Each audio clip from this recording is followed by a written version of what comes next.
نحمده ونصلي على رسوله الكريم أما بعد فأعوذ بالله من الشيطان الرجيم بسم الله الرحمن الرحيم رب اشرح لي صدري ويسر لي أمري واحلل عقدة من لساني يفقهوا قولي ربي زدني علما ربي زدني علما ربي زدني علما آمین۔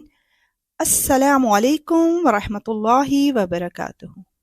دعا ہے کہ اللہ تعالی ہم سب کو ہمیشہ ایمان کی بہترین حالت میں رکھے، آمین۔ آئیے اب قرآن پاک کو نبی پاک صلی اللہ علیہ وآلہ وسلم کے طریقے سے پڑھنے کی کوشش کرتے ہیں، یعنی اللہ تعالیٰ سے مغفرت اور رحمت طلب کرتے ہوئے انشاءاللہ۔ بسم اللہ کرتے ہیں سورہ بقرہ کی آیت 61 سے۔ اس میں اللہ تعالیٰ نے ناشکری کی سزا کا ذکر کیا ہے، یعنی جو قوم یا انسان اللہ کی دی ہوئی نعمتوں کا شکر ادا نہیں کرتے تو پھر ان پر اللہ کا غضب نازل ہوتا ہے۔ اور وہ وقت بھی جب تم نے کہا تھا کہ اے موسیٰ علیہ السلام ہم ایک ہی کھانے پر صبر نہیں کر سکتے، لہٰذا ہماری خاطر اپنے پروردگار سے مانگیے کہ وہ ہمارے لیے کچھ وہ چیزیں پیدا کرے جو زمین اگایا کرتی ہے، یعنی زمین کی ترکاریاں، اس کی ککڑیاں، اس کا گندم، اس کی دالیں، اس کی پیاز۔ موسیٰ علیہ السلام نے کہا جو غذا بہتر تھی کیا تم اس کو ایسی چیزوں سے بدلنا چاہتے ہو جو گھٹیا درجے کی ہیں؟ خیر، ایک شہر میں جا اترو تو وہاں تمہیں وہ چیزیں مل جائیں گی جو تم نے مانگی ہیں۔ اور ان یہودیوں پر ذلت اور بے کسی کا تھپا لگ گیا اور وہ اللہ تعالیٰ کا غضب لے کر لوٹے۔ یہ سب اس لیے ہوا کہ وہ اللہ کی آیتوں کا انکار کرتے تھے اور پیغمبروں کو نہ حق قتل کرتے تھے۔ یہ سب اس لیے ہوا کہ انہوں نے نافرمانی کی اور وہ بے حد زیادتیاں کرتے تھے۔ یا رب العالمین، تیری ہر اس نعمت کا شکر ادا کرتے ہیں جو تو نے ہمیں اور ہمارے پیاروں کو عطا کی۔ یا اللہ، تو ہمیں توفیق دے کہ ہم تیری دی ہوئی نعمتوں کا جائز استعمال کر کے تجھے راضی کر لیں، آمین۔ آیت 62 میں باور کرایا جا رہا ہے کہ کسی گروہ سے نسبت آخرت میں نجات کے لیے کافی نہیں۔ حق تو یہ ہے کہ جو لوگ بھی، خواہ وہ مسلمان ہوں یا یہودی یا نصرانی یا سابی، اللہ اور آخرت کے دن پر ایمان لے آئیں گے اور نیک عمل کریں گے، وہ اپنے پروردگار کے پاس اپنے اجر کے مستحق ہوں گے اور ان کو نہ کوئی خوف ہوگا اور نہ وہ کسی غم میں مبتلا ہوں گے۔ یا رب العالمین، ہم جان گئے ہیں کہ آخرت کی کامیابی کا انحصار ہمارے اعمال پر ہے۔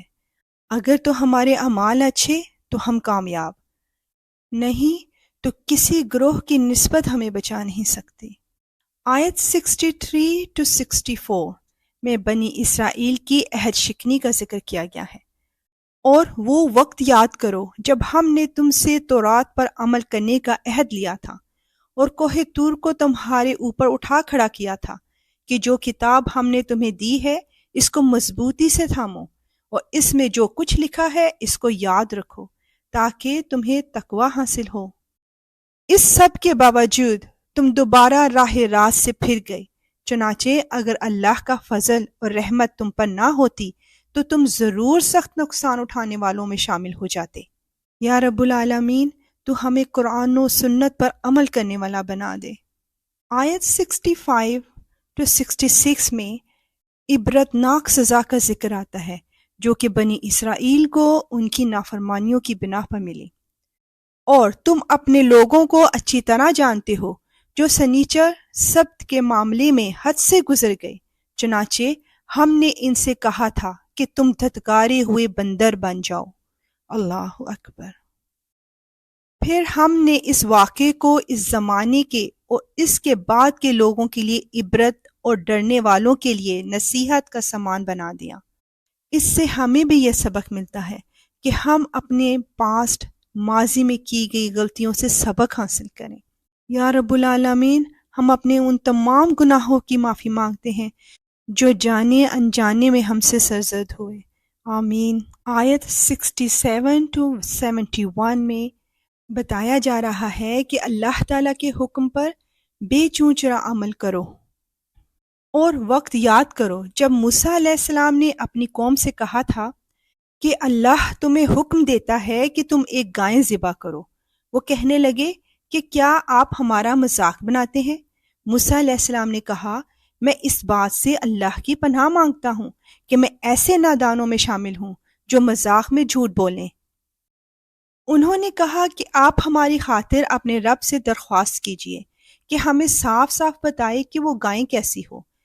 اس نے کہا اللہ فرماتا ہے کہ وہ ایسی گائے ہو کہ نہ بہت بوڑھی ہو اور نہ بالکل بچی، بلکہ ان دونوں کے بیچ بیچ میں ہو۔ بس اب جو حکم تمہیں دیا گیا ہے اس پر عمل کر لو۔ کہنے لگے آپ ہماری خاطر اپنے رب سے درخواست کیجئے کہ ہمیں صاف صاف بتائے کہ اس کا رنگ کیسا ہو۔ موسیٰ علیہ السلام نے کہا اللہ فرماتا ہے کہ وہ ایسے تیز زرد رنگ کی گائے ہو جو دیکھنے والوں کا دل خوش کر دے۔ انہوں نے پھر کہا کہ آپ ہماری خاطر اپنے رب سے درخواست کیجئے کہ ہمیں صاف صاف بتائے کہ وہ گائے کیسی ہو۔ اس گائے نے تو ہمیں شبے میں ڈال دیا ہے اور اللہ نے چاہا تو ہم ضرور اس کا پتہ لگا لیں گے۔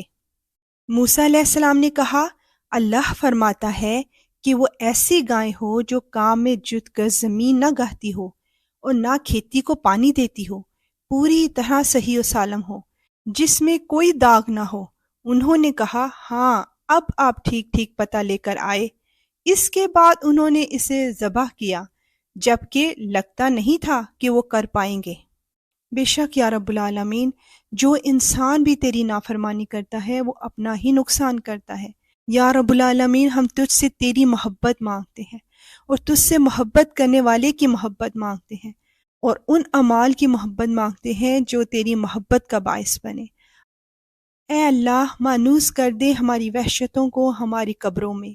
اے اللہ قرآن کی وجہ سے ہم پر رحم فرما اور اس کو ہمارے لیے نور، ہدایت اور رحمت کا ذریعہ بنا۔